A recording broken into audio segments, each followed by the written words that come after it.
কলকাতা টিভির পর্দায় আপনাদের সকলকে স্বাগত। আমি পূজালি রয়েছে আপনাদের সঙ্গে।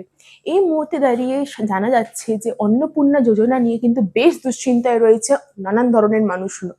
নানান ধরনের মানুষের মধ্যে কিন্তু বিভিন্ন প্রশ্ন উঠছে, যেমন তারা কি অন্নপূর্ণা ভান্ডারের টাকা আদৌ পাবেন, বা তারা নাকি তাদের ব্যাংক অ্যাকাউন্টে এখনো কেন অন্নপূর্ণা যোজনার টাকা জমা পড়ছে না। এই নিয়ে কিন্তু বেশ দুশ্চিন্তায় আছে সব মানুষজন।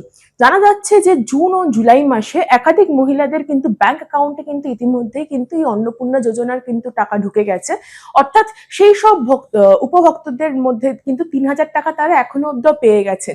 কিন্তু এখনো অব্দি নানান মানুষের কাছে কিন্তু এই অন্নপূর্ণা যোজনার টাকা যেহেতু পৌঁছায়নি বলে কিন্তু বেশ দুশ্চিন্তা হচ্ছে কিন্তু মানুষদের মধ্যে। তাদের মধ্যে থেকে জানা যাচ্ছে যে কিছু মানুষদের মধ্যে দুশ্চিন্তা আসছে যে তারা কেন ব্যাংক অ্যাকাউন্ট, তাদের কেন এই ভেরিফিকেশন স্ট্যাটাস দেখতে পাচ্ছেন না, বা তাদের অন্নপূর্ণা যোজনার পোর্টালটা কেন খুলছে না। কিন্তু এই মুহূর্তে দাঁড়িয়ে মাননীয় মুখ্যমন্ত্রী শুভেন্দু অধিকারী কিন্তু জানিয়েছেন কিছুদিন আগে নবান্নর বৈঠকে কিন্তু তারা এখন নতুন অন্নপূর্ণা যোজনার পোর্টাল খোলা হয়েছে, এবং সেই মুহূর্তে দাঁড়িয়ে কিন্তু তিনি জানিয়েছেন 17ই অগস্ট অর্থাৎ 17th অগস্ট থেকে কিন্তু এই অন্নপূর্ণা যোজনার টাকা কিন্তু সেই সব উপভোক্তাদের ব্যাংক অ্যাকাউন্টে ঢুকে যাবে যারা কিন্তু যোগ্য। অর্থাৎ যোগ্য উপভোক্তাদের ব্যাংক অ্যাকাউন্টে কিন্তু এই অন্নপূর্ণা যোজনার ৩,০০০ টাকা পৌঁছে যাবে। এবং তার পাশাপাশি এটাও তিনি জানিয়েছেন যে মাসের দ্বিতীয় সপ্তাহে কিন্তু এই অন্নপূর্ণা যোজনার টাকা কিন্তু ঢুকবে। তার আগে অর্থাৎ মাসের প্রথমের দিকে কিন্তু যদি কেউ ভাবেন যে অন্নপূর্ণা যোজনার টাকা ঢুকছেন না কেন, তাহলে আপনাদের জন্য বলবো একটু অপেক্ষা করে দ্বিতীয় সপ্তাহ চেক করুন। কিন্তু জানা যাচ্ছে এই মাননীয় মুখ্যমন্ত্রী শুভেন্দু অধিকারী নবান্নর বৈঠক থেকে জানিয়েছিলেন যে 17ই আগস্ট থেকে সেই সব যোগ্য উপভোক্তাদের ব্যাংক অ্যাকাউন্টে অন্নপূর্ণা যোজনার ৩,০০০ টাকা পৌঁছে যাবে।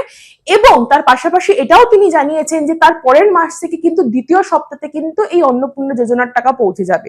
ইতিমধ্যেই আজকে কিন্তু জরুরি বৈঠক আছে মুখ্যমন্ত্রীর তরফ থেকে, এবং তিনি হয়তো নতুন কিছু জানাতে পারেন এই অন্নপূর্ণা যোজনার টাকা নিয়ে। ইতিমধ্যে কিন্তু জানা যাচ্ছে আজ অর্থাৎ 10ই আগস্ট কিন্তু মাননীয় মুখ্যমন্ত্রী শুভেন্দু অধিকারী কিন্তু নারী ও শিশু কল্যাণ দপ্তরের মন্ত্রী মালতী রাভা রায়ের সঙ্গে কিন্তু আজকে বৈঠক ডেকেছেন নবান্নতে, এবং তার পাশাপাশি এটাও তিনি জানিয়েছেন যে 17ই আগস্ট থেকে কিন্তু যোগ্য উপভোক্তাদের ব্যাংক অ্যাকাউন্টে অন্নপূর্ণা যোজনার টাকা পৌঁছে যাবেন। এবং তার পাশাপাশি এটাও তিনি জানিয়েছেন যে মাসের দ্বিতীয় সপ্তাহ থেকে কিন্তু এই অন্নপূর্ণা যোজনার টাকা আপনারা পেয়ে যাবেন। তার ফলে কিন্তু দুশ্চিন্তা করার কোনো কারণ নেই, যারা যোগ্য উপভোক্তা তাদের ব্যাংক অ্যাকাউন্টে কিন্তু অন্নপূর্ণা যোজনার টাকা ঢুকতে চলেছে।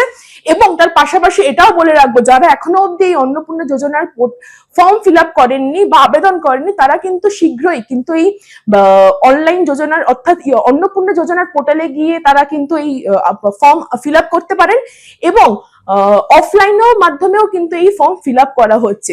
এই সব তথ্য জানতে চোখ রাখুন কলকাতা টিভির পর্দায় রাত দিন 7 দিন।